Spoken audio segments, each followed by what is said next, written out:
సకల మహాజనులకు కూడా వచ్చి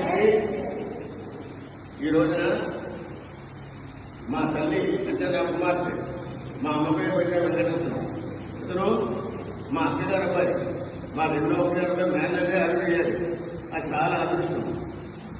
దైవాదేనం జగత్ సర్వం మంత్రాదేనందు దేవతం తన్మంత్రం బ్రాహ్మణాదేనం బ్రాహ్మణం మమ దేవత. జగత్తంతా పరమేశ్వరుడైనా ఉన్నది, పరమేశ్వరుడు మంత్రమైన ఉన్నాడు. మంత్రం బ్రాహ్మణముగా ఉన్నది. ఒక్క శివాలయం గురించి చేస్తే ఎంతో పూర్వజలు ఉన్నారు. వాడి యొక్క తరవటి యొక్క తరవటి తెలుస్తుంది. అటువంటిది 100 లింగాలు చేస్తారు మా జామాత, మా కుమార్తె, అల్లుడు, మనవరు, మనవరు. అందువల్ల ఇది ఇంకా దినదినాభివృద్ధి. ఇది 50 మంది వచ్చి ఇక్కడ ఈ పరిమితిలో ధ్యానం చేసుకోవాలని చెప్తాను. మా తెలిసే కోరిక, సౌభాగ్యం కోరిక.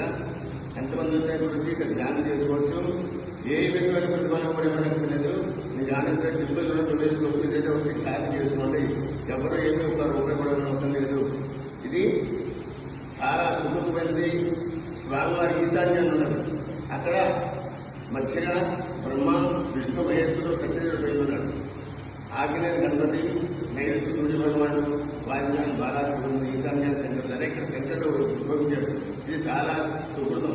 అస్మిన్ గ్రామే అస్మిన్ రాష్ట్ర అస్మిన్ దేశం మన గ్రామము, మన రాష్ట్రము, మన దేశం అనేది సుభిక్షంగా సస్యశాంతిలో ఉండాలి. అందరూ సుభిక్షంగా ఉండాలి. మా అందరి కోరిక, మా కుమార్తె, అల్లుడు, మనవడు, మనవరాలు, మునిమనుడు కోరిక.